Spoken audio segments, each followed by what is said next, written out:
Hello friends, आज हम बात करने वाले हैं सर्कल सिस्टम के ऊपर। यानी कि क्लोज जो सर्किट होता है, ब्रीदिंग सर्किट का जो ये सीरीज चल रहा है, इसका ये पार्ट 4 है। पार्ट 1, पार्ट 2 एंड पार्ट 3 हम लोग प्रीवियस वीडियो में बहुत डिटेल में बात कर रखे हैं कि ब्रीदिंग सर्किट कितने टाइप्स का होता है। तो बोलिएगा कि 3 टाइप्स का होता है। एक होता है ओपन सर्किट, जो ओपन सर्किट हम लोग जो ईथर जो दिया जाता था तो उसको हम लोग ओपन सर्किट बोलते हैं। उस पर बहुत डिटेल में हम लोग बात कर रखे हैं। उसके बाद क्लोज सर्किट के बारे में हम लोग पढ़े हैं। क्लोज सर्किट में कितने मेपल्सन का जो डिस्क्राइब किया गया है, 6 गो सर्किट होता है ए से लेकर के एफ तक, उन सब को हम लोग बहुत डिटेल में बात कर रखे हैं 2 एंड 3 में। एंड ये 4 है, इसमें हम लोग सर्कल जो सिस्टम होता है उसके ऊपर बात करेंगे, यानी क्लोज सर्किट जो होता है उसके ऊपर बात करने वाले हैं। तो वीडियो बहुत डिटेल में होने वाला है, तो वीडियो के अंतिम तक आप जरूर बने रहिएगा। अगर इसका पीडीएफ लेना चाहते हैं तो हमारे टेलीग्राम से जुड़ करके आप पीडीएफ भी कलेक्ट कर सकते हैं। So let's start the video without wasting any time. तो चलिए हम लोग सबसे पहले सर्कल सिस्टम को जानते हैं। आप लोग को अब तक ये क्लियर हो गया कि सर्किट कितने टाइप्स का होता है। तो बोलिएगा 3 टाइप्स का। सबसे पहले open circuit, semi close circuit and close circuit. ये थर्ड है जो क्लोज सर्किट है, इसी को हम लोग सर्कल सिस्टम भी कहते हैं। इसमें क्या बोला, inspiratory limbs and expiratory limbs are separated. यानी हम लोग प्रीवियस जो देखे थे उसका एक ही साथ रहता था। जो इंस्पायर्स जो करने का काम करता है, जो ट्यूब, और जो एक्सपायर करने का काम करता था, एक ही साथ रहता था। जैसे बेन सर्किट में हम लोग पढ़ रखे हैं।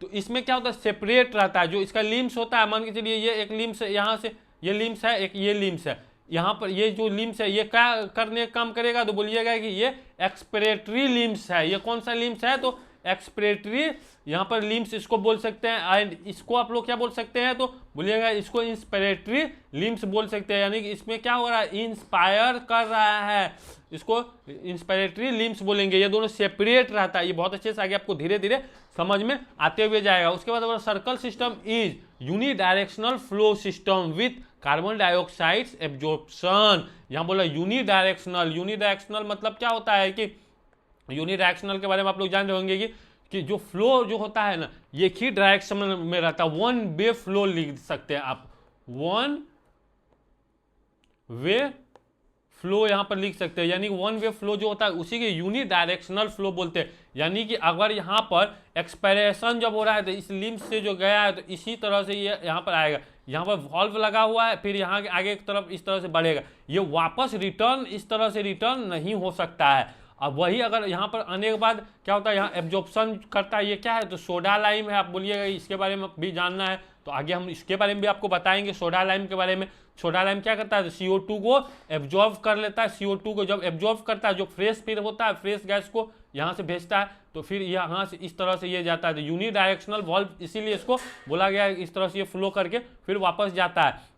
तो यहाँ पर फ्रेश गैस हो जाता है, यानी फ्लेक्सिबल। यहाँ पर ट्यूबिंग्स लगा हुआ रहता है। एंगल ऑफ कनेक्टर है, मास्क है, पेशेंट इन बोल सकते हैं, वाई कनेक्टर है। ये सब आपको समझ में आएगा। यहाँ से क्या होता है, तो यहाँ से जो ये इनलेट्स जो देखते हैं, ये मशीन इंड होता है। क्या होता है, तो ये मशीन इंड होता है। ये इसको क्या बोलते हैं, तो मशीन इंड बोलते हैं। और यहाँ से मशीन इंड रहता है और यहाँ से गैस जाता है। जो हमको एक्सहेल करते हैं, इसको सेपरेट करके, ये क्या होता है कि इन्वायरमेंट्स में ओटी जो ऑपरेशन थिएटर का जो इन्वायरमेंट्स में पॉल्यूशन नहीं करता है, ये जो हम एक्सहेल करते हैं वो क्लोज सर्किट में रहता है। वहाँ जाकर के एब्जॉर्व कर लेता है। सोडा लाइम उसको क्या करता है, एब्जॉर्व कर लेता है। ये सारा कुछ हम लोग आगे समझेंगे कि ये सर्किट को एक एक करके समझेंगे। एपीएल वॉल्व्स क्या होता है, रिजर्व वायर क्या होता है, ये सब समझ जाइएगा। तो आपको ये समझ में आ गया कि इंस्पायरेटरी यूनिडायरेक्शनल वॉल्व जो लगा रहता है, ये वॉल्व क्या करता है, प्रिवेंट्स करता है कि इधर से वापस नहीं गैस आए। आई होप ये क्लियर हो गया। आगे आप यहाँ समझ सकते हैं कि यहाँ जो ये सर्किट लगा हुआ आप देख सकते हैं, यहाँ पर एक तो क्या करेगा, इनहेल करवाएगा, एक्सहेल करवाएगा। तो इसी को एक्सपायरेटरी, एक तो यहाँ पर क्या होगा, लिम्स होगा, एक तो इंस्पायरेटरी लिम्स होगा। तो यहाँ से फिर यहाँ पेशेंट्स इंड यहाँ पर रहता है, एनेस्थीसिया मशीन। यहाँ पीछे में आप देख सकते हैं, यहाँ पर आपको अगर दिख रहा होगा तो पीछे में यहाँ पर कनिस्टर लगा हुआ है, इस तरह से लगा हुआ रहता है। इसी को हम लोग क्या बोलते हैं, तो बोलिएगा कि सोडा लाइम यहाँ पर बोलते हैं। और ये क्या है, तो एनेस्थीसिया वर्क स्टेशन है। ये क्या है, तो एनेस्थीसिया वर्क स्टेशन है। अभी हम लोग इसी पर क्या करते हैं, काम करते हैं। अभी एडवांस में वर्क स्टेशन पर काम करते हैं। ये आपको समझ में आ गया। तो इसी में लगा हुआ रहता है रिजर्व वायर। ये आपको आगे अच्छे से समझ में आएगा कि किस तरह से ये काम करता है। ये यहाँ पर इंड होता है, इस बाहर की तरफ नहीं जाता है, ये सिर्फ यहाँ पर आता है। ये इनलेट जो रहता है यहाँ से एनेस्थीसिया मशीन जो होता है फ्रेश गैस फ्लो यहाँ से करवाता है। यहाँ पर आप देख सकते हैं यहाँ पर वेपोराइजर लगा हुआ रहता है, यहाँ पर मॉनिटरिंग करते हैं, वेंट का जो मॉनिटरिंग करते हैं, यहाँ फ्लो मीटर है, ये सब है। आपको आगे बहुत अच्छे से समझ में आएगा। देखिए कंपोनेंट्स ऑफ सर्कल सिस्टम, जब सर्कल सिस्टम बोलेगा या क्लोज सर्किट बोलिए या सर्कल सिस्टम बोलिए, इसमें क्या होता है तो इसका कंपोनेंट्स होता है। कंपोनेंट्स के ऊपर हम लोग को जानना है कि इसमें क्या क्या कंपोनेंट्स लगा हुआ हो सकता है। तो बोलिएगा कि ये सोडा लाइम कनिस्टर, तो सोडा लाइम कनिस्टर यहाँ पर आप देख सकते हैं ये सोडा लाइम कनिस्टर है। और 2 unidirectional valves, unidirectional valve, inspiratory unidirectional valve, expiratory unidirectional valve. ये डायग्राम आपको समझ में आना चाहिए और बहुत अच्छे से समझ में आना चाहिए। फ्रेश गैस इंटर, यहाँ पर बोला फ्रेश गैस इंटर जो करेगा इनलेट, यहाँ पर फ्रेश गैस इनलेट है, यहाँ इधर जब आएगा तो इधर वर्क स्टेशन मशीन जो रहेगा एनेस्थीसिया मशीन वहाँ से प्रोवाइड्स करवाएगा। Y piece to connect the patient, यानी कि वाई पीस कहाँ पर रहेगा तो वाई पीस यहाँ पर लगा हुआ है। वाई पीस क्या करता है तो कनेक्ट करने का काम करता है, ऐसा वाई की तरह दिख रहा है इसलिए इसको वाई पीस बोलते हैं। And a reserve wire bag, reserve wire bag यहाँ पर है, रिजर्व वायर बैग लगा हुआ है फॉर पॉजिटिव प्रेशर वेंटिलेशन करने का ये काम करता है। इसके बारे में अब तक आप लोग को बहुत अच्छे से क्लियर हो गया होगा रिजर्व वायर का क्या क्या काम होता है। 1 से अगर 3rd तक आप प्रीवियस देख रखे होंगे तो आपको बहुत अच्छे से ये समझ में आ रहा होगा, क्योंकि इसका हम लोग MCQ भी करवाने वाले हैं। MCQ अगर करवाएंगे, अगर आप अच्छे से क्लियर नहीं होगा तो MCQ आपसे नहीं हो पाएगा, आप क्या करेंगे बार बार गलत होगा। तो इसीलिए थ्योरी बहुत इंपॉर्टेंट मैटर करता है कि आपको थ्योरी क्लियर होना चाहिए। उसके बाद प्रैक्टिस जब हम लोग MCQ का करवाएंगे तो उस टाइम में बहुत अच्छे से आपको क्लियर होता हुआ चले जाएगा। एम्स CRE हो, चाहे DSSB का हो या BTSC हो, या आपको PGIMER में जो लेता है एग्जाम आपको OT टेक्नीशियन का, उसमें इस तरह का क्वेश्चन पूछा जाता है। चाहे एनेस्थीसिया या ऑपरेशन थिएटर टेक्नीशियन, आप दोनों में से किसी पे है तो आपके लिए बहुत इंपॉर्टेंट है। चाहे आप कॉलेज का स्टूडेंट है तो आपके लिए भी ये बहुत इंपॉर्टेंट है। आप इसका PDF जा करके हमारे टेलीग्राम से जुड़ करके आप PDF वहाँ से कलेक्ट कर लीजिए। चलिए आगे आप बढ़ते हैं। Adjustable pressure limiting valve, APL valves के बारे में आप लोग जान रहे हैं कि APL वाल्व्स क्या करता है तो जो हमारा सर्किट का प्रेशर होता है उसको क्या करने का काम करता है, कंट्रोल करने का काम करता है। तो यहाँ पर APL वाल्व्स है। मशीन में अगर आप लोग देखिएगा वर्क स्टेशन पर तब तो बहुत अच्छे से आपको बहुत अच्छे से क्लियर हो पाएगा। अगर जो अब तक इंटर्नशिप कर रहा होगा या इंटर्नशिप से बाहर निकल गया होगा, एग्जाम प्रिपरेशन का तैयारी कर रहा होगा, उन सबको पता होगा कि जो एनेस्थीसिया मशीन वर्क स्टेशन पे किस तरह से सर्किट काम करता है, ये सब आपको बहुत अच्छे से समझ में आ रहा होगा। अगर आप वर्क स्टेशन पर काम किए होंगे OT में तो आपको तो ये बहुत अच्छे से समझ में आ रहा होगा। सर्किट ट्यूबिंग, यहाँ पर ये जो ट्यूबिंग है ये ट्यूबिंग के बारे में बात बोल रहा है, ये अब तक आपको समझ में आ गया होगा। इसका कंपोनेंट सारा आपको 7 कंपोनेंट्स आपको अब तक में क्लियर हो गया होगा। चलिए आगे अब बढ़ते हैं। जब ये कंपोनेंट्स जब क्लियर हो गया तो यहाँ पर बोल रहा है CO2 एब्जॉर्बर जो है सोडा लाइम है, उसके बाद बेरे लाइम है, बारा लाइम और सोडा लाइम है, बेरे लाइम या सोडा लाइम, ये दोनों काम करता है। सोडा लाइम देखिए यहाँ पर सबसे ज़्यादा यूज किसका होता है तो सोडा लाइम का यूज होता है, और इससे क्वेश्चन भी पूछा जाता है, सोडा लाइम से ही क्वेश्चन पूछा जाता है। लेकिन बेरेलिम्स के बारे में भी हमको तो जानना है, अगर इससे क्वेश्चन पूछ लिया तो आप तो गलत करके आ जाएंगे। तो जब भी आप तैयारी करें तो उसका बेसिक से लेकर के एडवांस तक आपको तैयारी होना चाहिए और आपको उसके बारे में पता होना चाहिए, ये आपको क्लियर रहना चाहिए। तो चलिए 1 नंबर में पहले हम लोग सोडा लाइम को जान लेते हैं, फिर बेरेलाइम को जानेंगे। तो आपको यह समझ में आ रहा है ना कि ये सोडा लाइम का कनिस्टर है, ये सबको क्लियर हो गया है कि ये सोडा लाइम का कनिस्टर है। यहाँ देख सकते हैं आप सोडा लाइम का कनिस्टर को अच्छे से देख सकते हैं। CO2 absorber used in India, यानी इंडिया में जो हम लोग ज़्यादातर मैक्सिमम यूज होता है वो सोडा लाइम ही यूज होता है, ये क्लियर आपको होना चाहिए। स्मॉल ग्रेनुअल्स ऑफ 4 से 8 mess in a transparent canister, यानी जो ट्रांसपेरेंट जो कनिस्टर होता है यहाँ पर 4 से 8 मेस कराता है, ये क्वेश्चन पूछा गया है, ये बहुत इंपॉर्टेंट है, ये आप याद रख सकते हैं कि ये क्वेश्चन क्या हुआ है, बोलिएगा ये क्वेश्चन पूछा गया है, प्रीवियस में ये क्वेश्चन पूछा गया है। तो ये आपको याद रखना 4 से 8 मेस का ये होता है, इसका जो ग्रेनुअल्स जो लगाया होता है वो रहता है। ग्रेनुअल्स फ्रॉम हैज 2 एडवांटेज, इसमें क्या क्या एडवांटेज होता है तो the surface area of CO2 will increase, यानी सरफेस एरिया जो होता है CO2 का वह इंक्रीज करने का काम करता है। फ्री पैसेज ऑफ गैस रहता है यहाँ पर, इसको कैप्चर करने का काम करता है, CO2 को एब्जॉर्ब करने का ये काम करता है। बेरेलिम जो होता है, बेरेलिम्स का क्या काम होता है, बेरिलियम्स आपको देखने को मिलेगा, उसके बाद कैल्शियम हाइड्रोक्साइड्स देखने को मिलेगा, बेरियम हाइड्रोक्साइड देखने को मिलेगा 20% एंड 80% कैल्शियम हाइड्रोक्साइड आपको हाइड्रोक्साइड देखने को मिलेगा। तो इसमें क्या, berylliums is not so popular because of more chances of carbon monoxides क्या होने का, प्रोडक्शन होने का चांस रहता है, इसीलिए इसका यूज नहीं होता। ये क्वेश्चन आपको पूछ सकता है कि बेरिलियम का यूज क्यों नहीं होता है, तो आप बोलिएगा कि वहां पर क्या होता है, कार्बन मोनोऑक्साइड्स क्या करने लगता है, ये प्रोडक्शन करने लगता है, इसी कारण से हम इसका यूज नहीं करते हैं। मोर हीट करता है, यानी कि ये क्या करने लगता है, मोर हीट करने लगता है। Liberateds with berylliums chance for fire hazards, यानी कि इससे फायर हजार्ड्स होने का चांस हो सकता है, इसीलिए इसका यूज कम होता है, सोडा लाइम का यूज अधिक होता है। ये क्लियर हो गया। आगे अगर हम लोग बढ़ते हैं सोडा लाइम को और अच्छे से अगर हम लोग जानते हैं तो सोडा लाइम में क्या क्या होता है, कंपोजिशन आपको याद रखना होगा, इसका परसेंटेज भी आपको याद रखना पड़ेगा। सोडा लाइम में क्या होता है, तो आप बोलिएगा कि यहाँ पर क्या है, तो सोडियम हाइड्रोक्साइड है 5% होता है, उसके बाद पोटेशियम हाइड्रोक्साइड्स 1% यहाँ पर रहता है, कैल्शियम हाइड्रोक्साइड्स कितना होता है 94% होता है, वाटर भी इसमें रहता है कितना 14 से 19% रहता है। वाटर ही क्या करता है, ट्रैप करने का काम करता है, CO2 को ट्रैप करने का काम करता है। इसके बाद सिलिका का यूज करते हैं, सिलिका का यूज क्यों करते हैं, तो बोलिएगा कि प्रिवेंट करते हैं जो डस्ट फॉर्मेशन होता है, मान के चलिए डस्ट की तरफ बन जाएगा तो इसको फॉर्मेशन करने के लिए सिलिका का यूज करते हैं। सिलिका क्या करता है, उसको हार्डन कर देता है। जब हम जो यहाँ पर देखते हैं आप ग्रेवेंस अगर देखिएगा तो इस तरह का जो बना हुआ रहता है दाना दाना, इसको हार्ड करने का काम करता है सिलिका, ये अभी आपको बताएंगे। डाई का मतलब ये क्या होता है, कोई भी चीज़ में क्या करना, कोई भी सामान कोई भी थिंग्स में कलर करने का काम जो होता है उसी को डाई बोलते हैं। तो डाई का मतलब तो जो कलर चेंज होता है, CO2 का आप लोग कलर जान रहे होंगे कैसे चेंज होता है, पिंक से कैसे व्हाइट हो जाता है, व्हाइट से कैसे पर्पल हो जाता है। तो आपको ज़्यादातर याद रखना है कि पिंक से व्हाइट होते हुए, इंडिया में पिंक से व्हाइट ही ज़्यादातर यूज होता है। तो आपको क्वेश्चंस भी इसी तरह से पूछ सकता है, लेकिन आपको पर्पल व्हाइट से पर्पल भी याद रखना है। चलिए ये क्लियर हो गया। पाउडर फॉर्मेशन जो आपको अभी बतलाए, पाउडर जो फॉर्मेशन, ये सिलिका पाउडर है। ये सिलिका पाउडर क्या करते हैं हम लोग, यूज करते हैं सोडा लाइम में, सिलिका पाउडर का यूज करते हैं, Givens hardness to soda lime. Soda lime को क्या करता है, हार्ड करने का काम करता है। यानी कि अगर आप यहाँ पर देखते हैं ये सोडा लाइम, इसमें जो है इसको हार्ड करने का काम करता है कौन, सिलिका या काम करता है। ये आपको याद करना रखना है कि जो पाउडर ये है सिलिका पाउडर, आप लोग सिलिका के बारे में जानते होंगे, कंस्ट्रक्शन में इसका यूज होता है सिलिका का।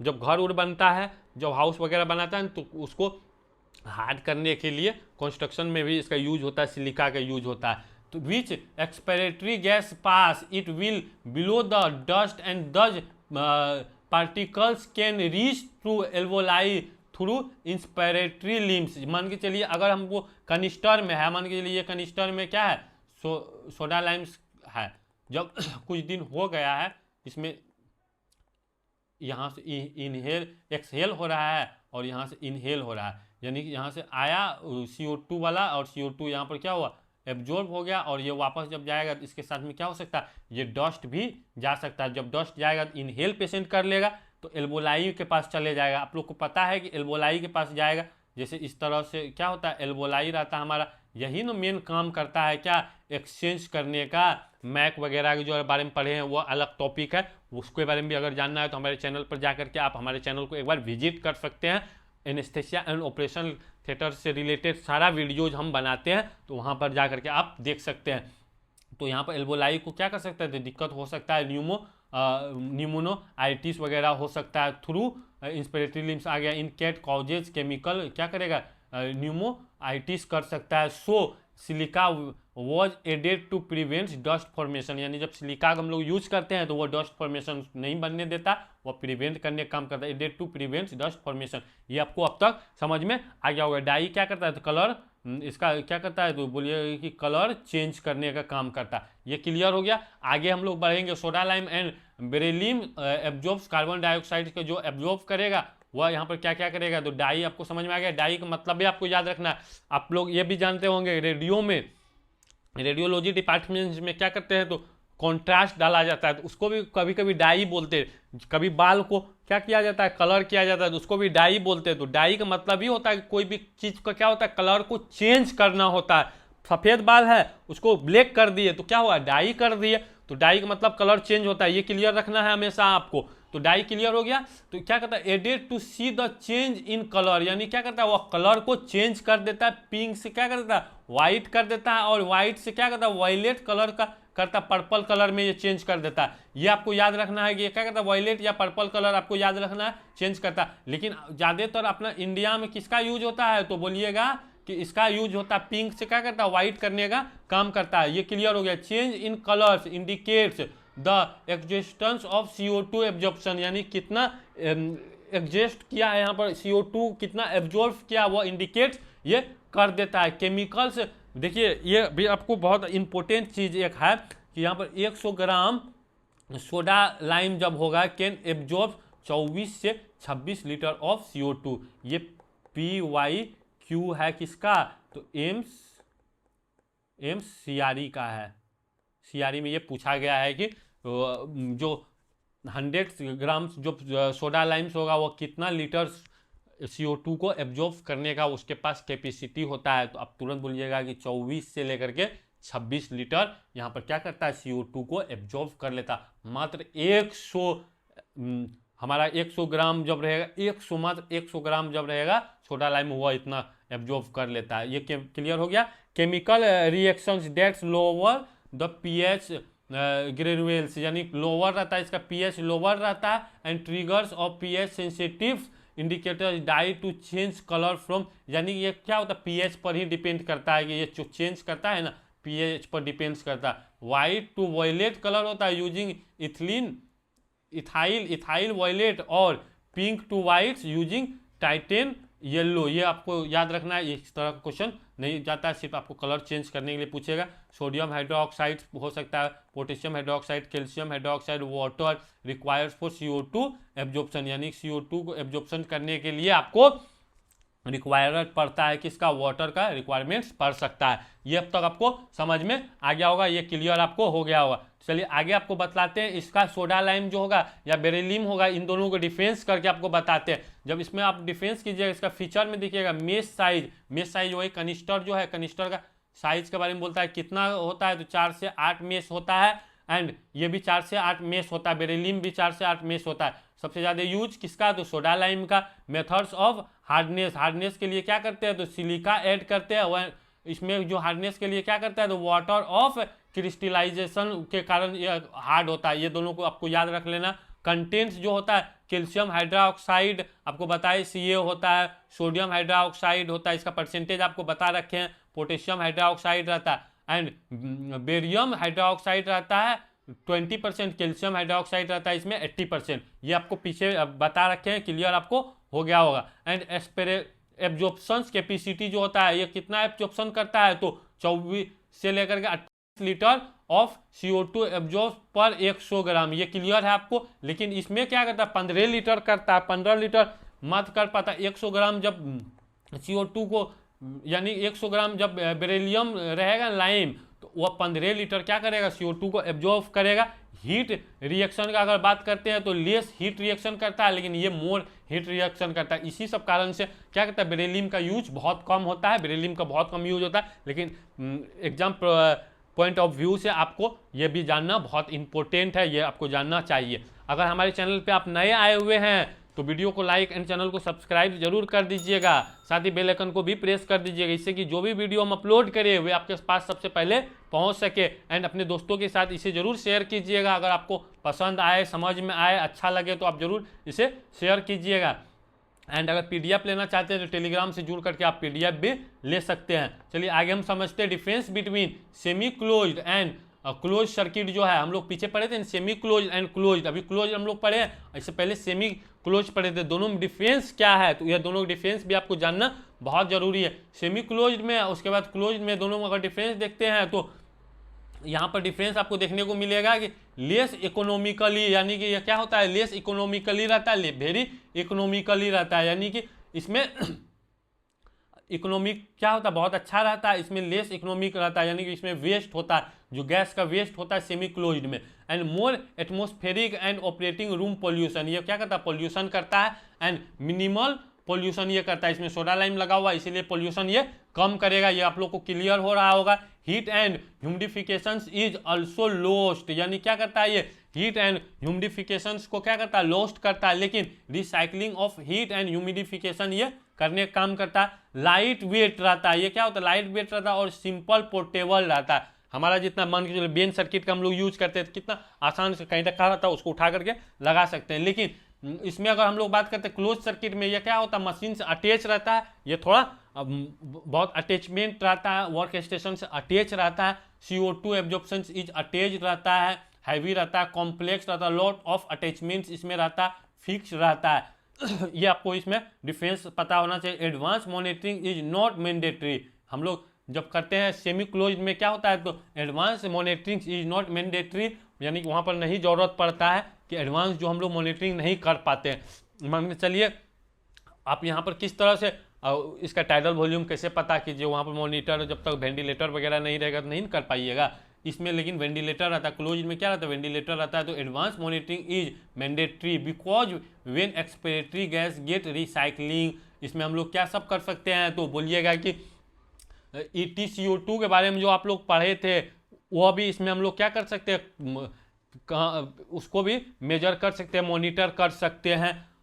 And the potence agents can also get recycling and it would reach the patients alveoli, यानी कि जब हम लोग जो एजेंट गया जब एक्सहेल करता है तो वह क्या करता है, सिर्फ कार्बन डाइऑक्साइड को एब्जॉर्ब कर लेता है सोडा लाइम, उसके बाद जो हमारा फ्रेश गैस बचा उसको फिर से रिटर्न भेज देता है एल्वोलाई के पास। तो क्या होता है, ये इसमें थोड़ा चीप पड़ता है, ये वेस्ट नहीं इसमें होता है। तो ये क्लियर हो गया। इसमें क्या has common expiratory and inspiratory limbs होता है, therefore every times fresh inspiratory gas is given and expiratory leading to waste of gases. ये क्लियर आपको हो गया कि जब हम लोग इंस्पायर करते हैं तो हर एक बार फ्रेश गैस जाता है, लेकिन जब ये क्या करता है, एक्सपायर करता है तो वह इन्वायरमेंट में चला जाता है, वेस्ट ही हो जाता है। लेकिन इसमें क्लोज सर्किट में क्या होता है, separate inspiratory limbs and expiratory limbs separate रहता है, यूनिडायरेक्शनल वाल्व लगा हुआ रहता है, और हमारा इसमें जो गैस होता है, फ्रेश गैस जो फ्लो होता है वह क्या होता है, वेस्ट नहीं होता है, वह इसका यूज